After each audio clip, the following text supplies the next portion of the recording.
중동의 향료길이라는 길이 있습니다.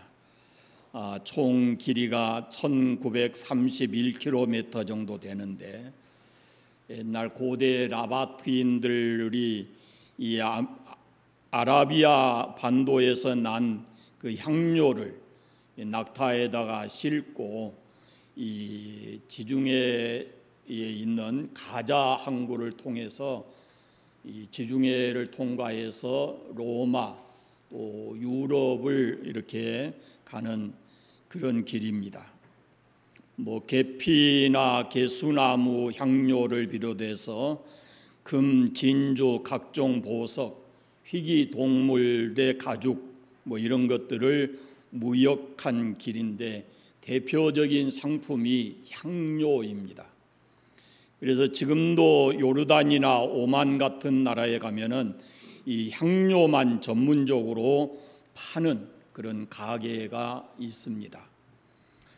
구약 성경에 보면은 스바 여왕이 솔로몬 왕을 만나러 갈 때, 그때 특히 그 많은 향품과 금과 보석을 낙타에 싣고 솔로몬을 찾아갔다 그럽니다. 그때의 그 향품이 바로 이 현재의 오만 같은 데서 구입해 가지고 솔로몬을 만나러 간 것으로 그렇게 보입니다. 신약 성경에 와서 보면은 동방 박사들이 아기 예수님께 경배하러 갈 때 그 보배합 속에다가 황금과 유향과 모략을 예물로 가지고 왔습니다. 그 유향은 유향나무가 있어요.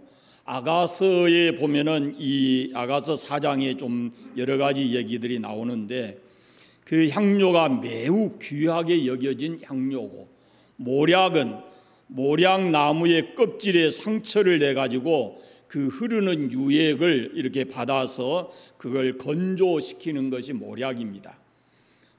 지금 그 쓴맛이 나고 향기가 아주 좋아서 약용과 치료 이런 것으로 사용되었다 그럽니다.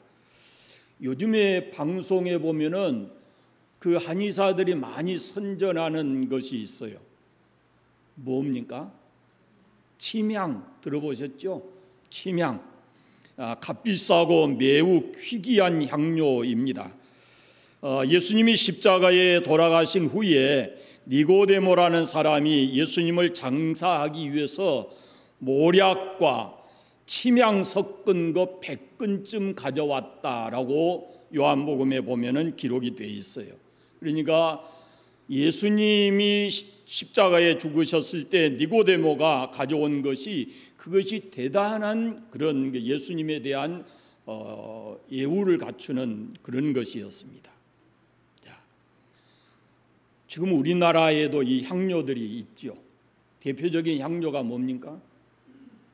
우리나라에서 나는 향료, 여러분이 즐겨 사용하고 있는 것, 마늘은 향료라기보다는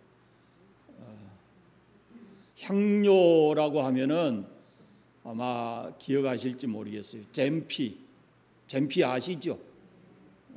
잼피 모르면 안 되지, 전라도 사람이. 또 그 냄새를 좀 없애기 위해서 쓰는, 요즘에 가까이 우리 밭에도, 텃밭 앞에 밭에도 있는데 뭐예요?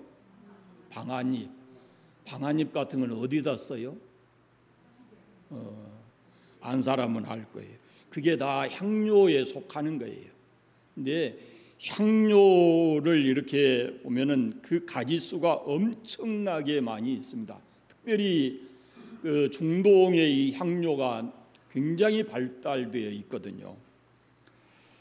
구약 성경 레위기서에 보면은 여러 제사가 나오는데, 이 제사를 드릴 때 특별히 불을 태워서 드리는 이런 제사를 가리켜서 향기로운 냄새다, 하나님께서 받으시는 그 향기를 받으셨다, 이런 표현이 있어요. 이것은 제사를 드려서 하나님 앞에 드려지는 그 향을 얘기를 하는 겁니다.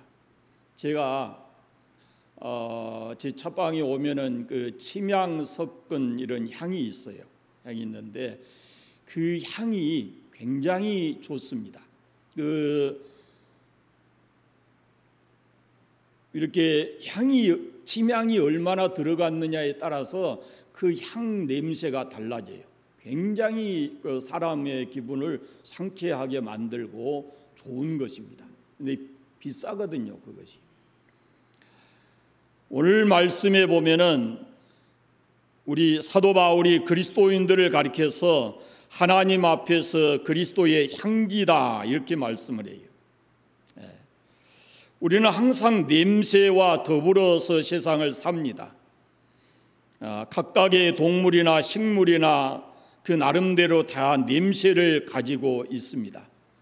사람은 이 냄새를 맡고 살기도 하지만 사람의 냄새를 피우기도 한다라고 볼 수 있습니다.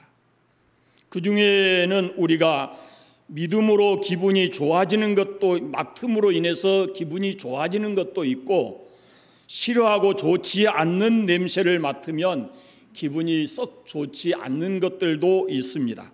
사람도 그렇습니다. 내가 다른 사람에게 좋은 냄새를 풍겨서 다른 사람을 기분 좋게 할 수도 있고, 나에게서 나는 어떤 악취로 인해서 다른 사람의 얼굴을 찌푸리고 또 싫게 만드는 그런 것들도 있습니다. 냄새는 크게 두 가지가 있어요. 맡으면 기분이 좋아지는 것은 향기고, 맡아서 얼굴이 찡그러지고 불쾌한 것은 악취라고 할 수 있습니다. 사람에게서 나는 냄새도 있지만, 그 사람 자체에게서 나는 냄새도 있지만, 그 사람이 만든 환경에서 풍기는 냄새가 있어요. 저는 이 냄새를 얘기할 때마다 우리 희망이 어렸을 때가 항상 떠오르거든요. 어렸을 때 이 아이를 데리고 신방을 같이 다니면, 신방 함께 가서 어떤 집에 들어가면은 이 아이가 제일 먼저 알아요. 아이고 냄새야 그랬거든요. 아이고 냄새야. 그러면 코를 막아요. 어른들이야 냄새가 나도 그 여러 상황을 이렇게 고려해서 말을 안 하지요. 가슴에다만 두고. 그런데 어린 아이는 있는 그대로 다 표현을 하거든요.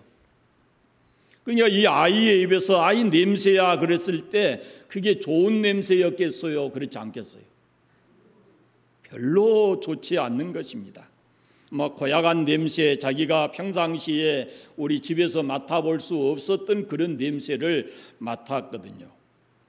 그러니까 이렇게 냄새라고 하는 것은 우리 사람을 자극하고 그것이 좋기도 하고 지독한 것이기도 합니다. 그런가 하면은 냄새는 많은 사람에게 영향을 주기도 하거든요. 그리고 이 냄새는 동화성이 굉장히 강합니다. 처음에는 그 냄새가 굉장히 고약스러워요. 그리고 맡기가 좀 괴롭거든요. 그런데 같은 환경에 조금 오래 이렇게 시간이 지나게 되면은 그 냄새에 대해서 무감각해져요. 그리고는 그것이 아무렇지도 않는 듯 그렇게 살아가고 있는 겁니다. 우리는 이 장흥 땅에 사니까 잘 몰라요. 장소 많이 키우잖아요. 냄새 많이 납니다. 기분 좋은 냄새가 아니잖아요. 썩. 우리는 이곳에 살기 때문에 그 잘 분별이 안 될지 몰라요. 그런데 외지에서 오는 사람들은 그걸 금방 냄새를 맡거든요. 여러분 이집트 카이로에 가면은 카이로 외곽에 이 곱트교라고 하는 교회 성도들이 모이는 곳이 있어요. 이 바위 산인데 큰 어마어마한 바위를 이렇게 뚫어 가지고 거기다가 이 교회를 만들어 놨어요. 어마어마하게 큰 교회입니다. 이들의 신앙이 어떤 신앙이냐면은 그 들어가는 한쪽 입구에 새겨진 글로 그들의 신앙을 알 수 있는데 아멘 컴 로드 지저스 그랬어요. 아멘 주 예수여 오시옵소서라는 것입니다. 그러니까 초대교회 성도들이 마라나타 재림의 신앙을 가졌는데 이집트의 콥트교의 성도들이 그 신앙을 그대로 가지고 있어요. 그런데 문제는 이 교회를 가는 길입니다. 가는 길 양쪽에 동네가 들어가는 길에 동네가 있는데 그 길 양쪽에 이 카이로에서 나는 모든 쓰레기들이 그곳에 가져와서 거기 사는 사람들이 그 쓰레기를 분류를 해요. 그리고 거기에서 사람이 쓸만한 거 그렇지 않는 걸 이걸 분류해 냅니다. 그런데 그들이 그 냄새에 대해서 그들은 익숙해져 있어요. 거기서 뭐 살아가면서 그걸 굉장히 자랑스럽게 생각을 하고 살거든요. 그런데 그 콥트교의 교회를 가기 위해서 그 지역을 지나가야 되는 처음 가는 사람들은 너무 견디기 힘든 악취예요. 그것이. 길목에 사는 사람들의 대부분이 다 이 콥트교의 신도들입니다. 근데 또 그 콥트교회를 보러 가는 사람들도 대부분이 다 신도, 성도들이거든요. 그런데 우리가 그 길을 지나가면서 그 어떤 사람도 이 코를 막지 않는 사람이 없어요. 그만큼 냄새가 고약스럽고 맡기가 힘듭니다. 그러나 그들은 그 냄새에 익숙해져서 이제 그곳에서 아무런 자각 증상이나 분별력 없이 그냥 그대로 살아가는 거예요. 오늘 말씀에 그리스도인을 향기라고 그러는데 그리스도의 향기다 그랬어요. 그럼 그리스도의 향기가 어떤 향기일까요? 그리스도의 향기는 인류에게 생명을 주는 향기예요. 복음서를 보면 예수님께서 말씀을 전하시면서 이 마을 저 마을 다니는 그런 장면을 볼 수가 있는데 예수님이 어떤 마을에 들어서게 되면은 귀신 들린, 더러운 귀신 들린 사람들이 예수님 앞에 나와서 예수님에게 굴복하는 그런 모습을 볼 수가 있습니다. 이는 예수님께서 생명을 주시는 향기를 풍기기 때문에 그렇습니다. 향기는 소리가 없습니다.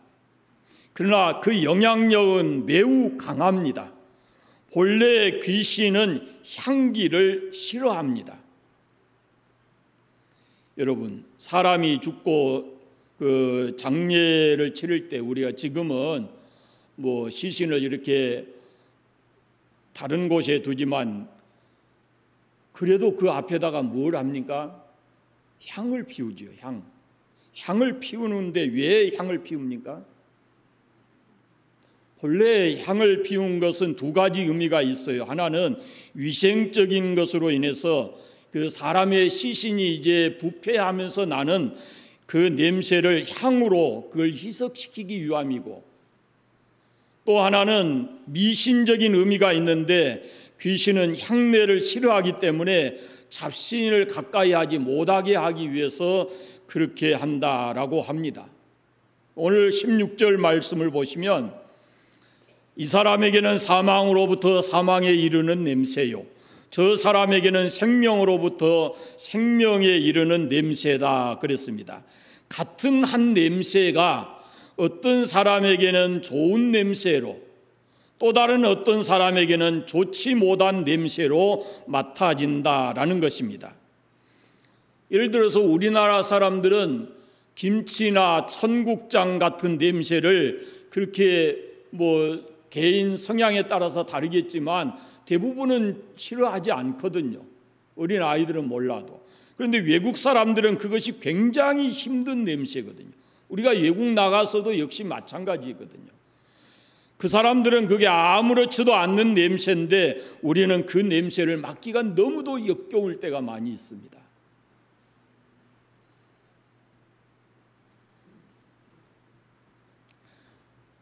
그런 의미에서 생각하면 예수 그리스도, 그리스도의 향기가 이 사람에게는 사망에 이르는 냄새고 저 사람에게는 생명에 이르는 냄새가 된다 그랬는데, 여기에는 역사적인 배경이 있어요.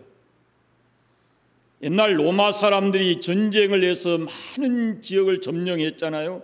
전쟁을 하던 시절에는 집을 떠나서 몇 달 혹은 몇 년이 걸쳐서 원정을 나가서 있게 되는데, 그리고 전쟁에서 이제 이기고 돌아오게 되면은 많은 전리품들과 포로들을 이끌고 개선합니다. 그럴 때 승정고를 울리면서 개선을 하게 되는데, 그때 그 장군들과 군사들의 몸에는 오랫동안 청결하게 하지 못해가지고 온 몸에 땀이 찌들고 피로 얼룩진 그 옷들을 그대로 입고 그대로 오거든요. 그러니까 그 오는 순서가 이렇게 쭉 있어요. 그 맨 앞에는 기수, 그 다음에 나팔수가 나팔을 불면서 가고, 그 다음에가 북치는 사람이 북을 치면서 따라옵니다. 그 다음에 선 사람이 뭐냐면은 큰 향통을 들어요. 향을 피워가지고 큰 가마와 같은 것을 가지고 뒤따라오게 되는데, 그 성에 향 냄새가 가득하게 만듭니다. 그것은 개선하는 그 군사들이 이겼다라는 그런 그 승전에 대한 기쁜 마음도 있지만, 그 향을 피우는 이유가 뭐냐면은 거기에 피 묻은 옷과 땀으로부터 나는 냄새에 그 악취가 풍기기 때문에 그것을 조금이라도 그 향을 피워서 그걸 없애기 위해서 그것을 그 과정을 순서를 그렇게 만듭니다. 그런 의미도 있고, 또 하나 앞에서 말씀드린 것처럼 미신적 의미도 담겨져 있어요. 전쟁하게 되면은 수많은 사람들을 죽이게 되는데, 그 중에는 착한 사람도 있고 그리고 악한 사람도 있는데 갖가지 귀신들이 있을 것이다, 그 말이에요. 그래서 이 귀신들이 모두 여기 붙고 이 사람에게 붙고 저곳에 붙고, 그래서 노마 시내로 그 귀신들이 성 안으로 들어오게 되면은 노마 성 안에 행복이 없어진다라는 그런 생각을 하게 됐어요. 그래서 향을 강하게 피워서 귀신들을 내쫓는 그런 의미도 그 속에 있었습니다. 이렇게 향을 강하게 풍기면서 개선하는 그 장면을 생각해 보십시오. 그러면은 승리를 한 사람들에게는 그 향의 냄새가 어떤 냄새였을까요? 그 향내가 좋을 수가 없죠. 그렇게 좋을 수가 없죠. 그 향으로부터 나는 연기만 봐도 자기들의 승리에 대한 환호성을 지르게 되고, 그 냄새가 바로 승리의 향이거든요. 그때의 향기가 바로 승리의 향기고 생명에 이르는 향기입니다. 그런데 저 맨 뒤에 따라오는 사람들이 누구냐면은 전쟁에서 얻은 전리품들과 전쟁 포로들이에요. 포로들은 이제 맨 마지막에 끌려오면서 언제 처형을 될지, 이제 가서 살지라도 평생 노예로 살아야 될지 모르는데, 그 앞에서 나는 그 향의 냄새가 어떤 냄새였겠어요? 그것은 사망의 냄새인 겁니다. 똑같은 냄새이지만 전쟁에서 승리하고 기뻐하는 자들에게는 그 향의 냄새가 생명에 이르는 냄새지만, 전쟁에 패하고 노예로 잡혀온 이 사람들에게는 그 향의 냄새가 사망에 이르는 냄새였다라는 말씀입니다. 그리스도의 향기라는 것을 전제로 하면, 이 향기는 이 사람에게는 사망으로부터 사망에 이르는 냄새고, 저 사람에게는 생명으로부터 생명에 이르는 냄새다라고 설명하고 있습니다.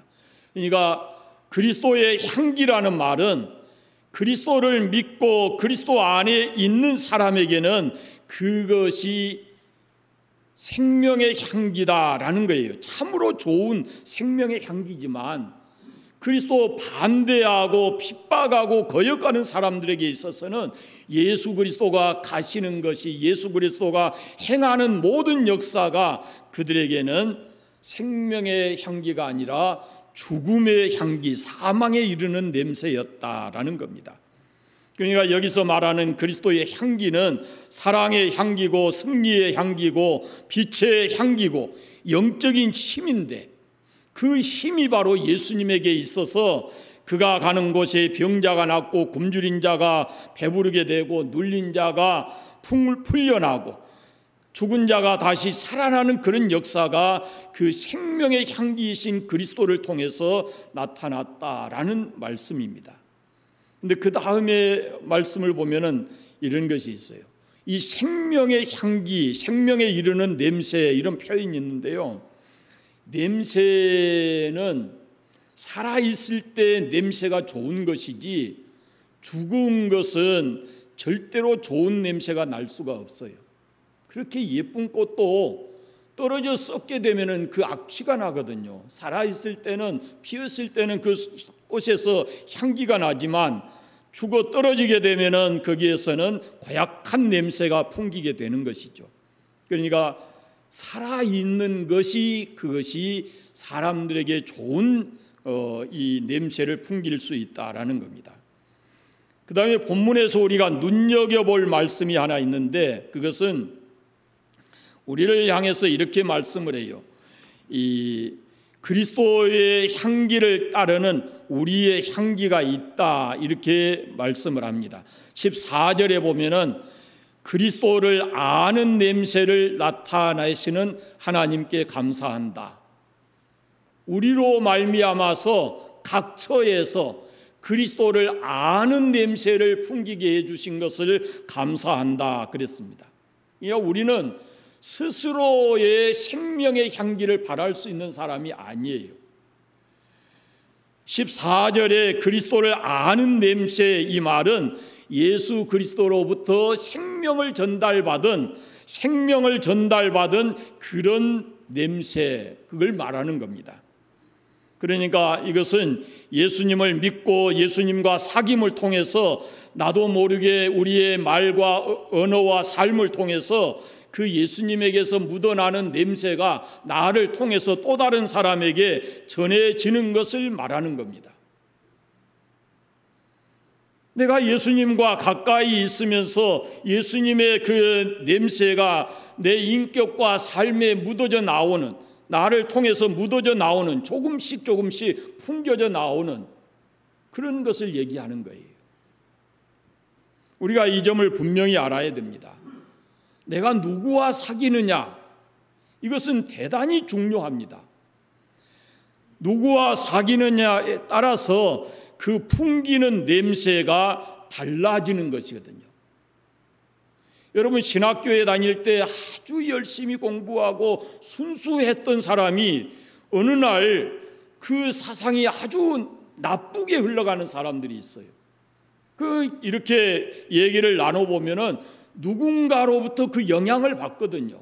그 만나는 사람이 누구냐라는 것이 그만큼 중요하다라는 겁니다. 악한 자와 사귀게 되면은 욕 먹는 삶을 살게 되고, 귀신과의 사귐을 가지게 되면은 성경에 나와 있는 대로 더럽고 추해지게 되어 있습니다. 그러나 예수님과 날마다 교제하고 동행하고 사귀다 보면 나도 모르게 그 예수님을 닮게 되고 예수님의 사상이 나를 사로잡게 되고, 내가 살아가는 동안 나를 통해서 예수님의 냄새가, 향기가 조금씩 풍겨나게 된다라는 말씀이에요. 예수 믿는다고 처음부터 예수님의 향기가 풍겨나는 게 아니에요. 한동안은 악취를 그대로 가지고 살지 몰라요. 그러나 점점 예수님과 사귐이 깊어지게 되면 이 악취는 다 사라지고 예수님을 통해서 선한 향기가 나타날 수 있다라는 말씀이에요. 그래서 성경은 이렇게 말합니다. 너희 안에 이 마음을 품으라. 곧 예수 그리스도의 마음이니라고 말합니다. 저는 세상에서 가장 싫어하는 냄새가 담배 냄새입니다. 저만큼서 피워도 그냥 압니다. 피우고 딱 닦아버리고 옆에 와도 다 압니다. 냄새가 나요. 담배 냄새는 제게는 죽음의 냄새와도 같습니다. 그런데 이 담배 냄새가 어떤 것보다 옷에 잘 스며들거든요. 담배 피우는 사람과 한 자리에만 있어도 본인이 피우지 않아도 그 냄새가 젖어드는 거예요. 우리가 흔히 간접흡연이라는 말을 하잖아요. 간접흡연만 해도 옷에 배어드는 것은 물론이거니와 그게 자기의 건강에도 해로운 거거든요. 그런 의미에서 생각해야 합니다. 그리스도인인 나는 그리스도를 믿는다고 그리스도와 가깝게 살고 그 세월이 10년 되고 20년 되었는데도 아직도 내가 어떤 냄새를 풍기고 살아가는가라는 것을 생각해 보셔야 합니다. 내 곁에 내가 그리스도의 곁에 있는지 아니면은 또 다른 누군가의 곁에 있는지 한번 그것을 생각해야 합니다. 우리가 그리스도의 향기가 돼서 내 말과 삶을 통해서 예수 그리스도의 향기를 풍기면서 살기 원한다면 매일같이 주님과 교제하면서 주님과 동행하는 삶을 살아야 합니다. 어쩌다 한번 만나가지고 예수님의 향기가 우리를 삶을 통해서 스며 나갈 수가 없는 거예요. 사람이 나를 만날 때 어떤 냄새를 맡을까 한번 생각해 보세요. 생명에 이르는 그리스도의 향기를 맡게 될 것인지 아니면 조금이라도 믿음을 가져보려고 하는데 내 자신이 풍겨나는 잘못된 냄새 때문에 그 사람으로 하여금 사망에 이르게 하고 있지는 않는지. 여러분, 우리는 매일같이 많은 사람들을 만납니다.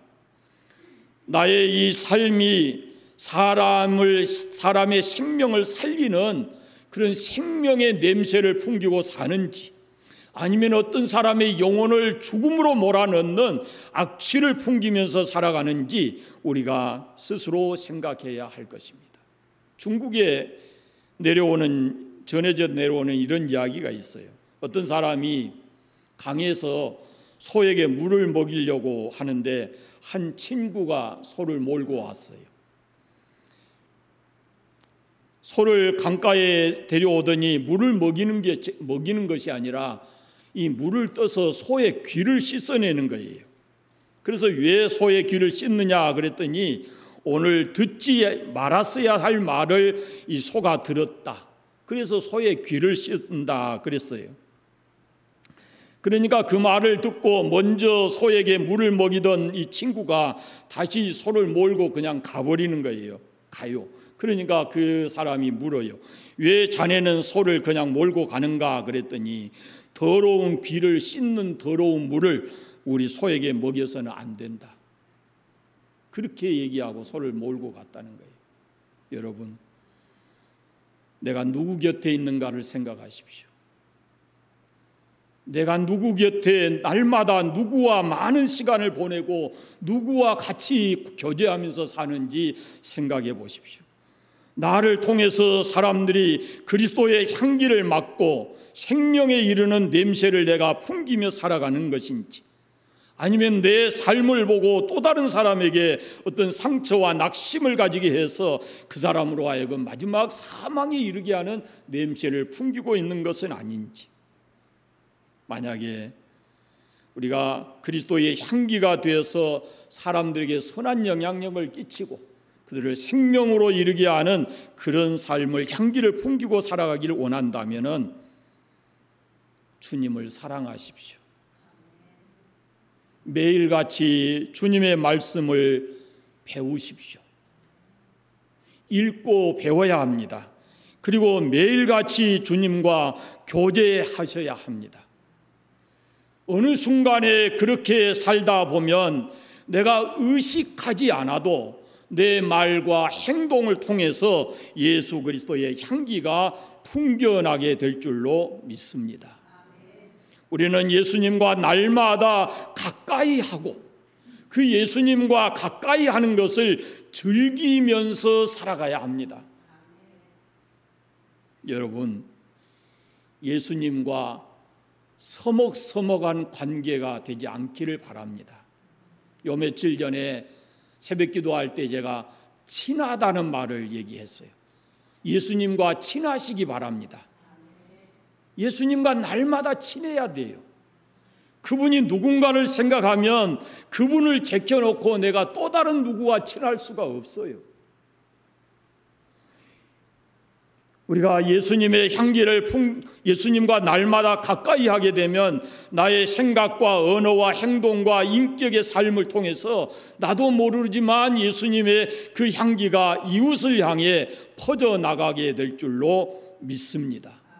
우리는 스스로 그 향기를 낼 수는 없지만 예수님과 가까이 하게 되면 그 향기를 풍기면서 살아갈 수가 있습니다. 사랑하는 여러분, 이제 우리는 예수 그리스도를 아는 냄새를 세상에 풍기면서 살아갑시다. 그 그리스도의 향기, 생명의 냄새를 맡아서 누군가가 나를 디딤돌로 해서 이렇게 예수님 앞에 나오게 되는, 생명의 주를 만나게 되는 그런 귀한 역할을 하면서 살아가는 그런 삶이 되시기를 바랍니다. 기도하겠습니다. 감사합니다. 하나님 아버지, 오늘 또 내가 누구인가 라는 말씀을 함께 나누었습니다. 우리는 그리스도의 향기입니다. 하나님 아버지, 우리가 날마다 주님을 사랑하고 주님과 가까이 하고 주님을 배우고 닮고 해서 우리의 언어와 우리의 생각과 우리의 행동과 모든 인격과 삶을 통해서 예수 그리스도의 향기를 풍기며 살게 하시고, 나를 통해서 누군가가 생명의 주를 만나서 영원한 생명을 얻는 그런 통로의 역할을 잘 감당하는 우리 모든 성도들이 되게 하여 주시옵소서. 한 주간도 주님과 동행하고 주님과 교제하며 주님을 닮아가는 저희들이 되게 해주시기를 간절히 원하옵고 예수님 이름으로 기도합니다. 아멘.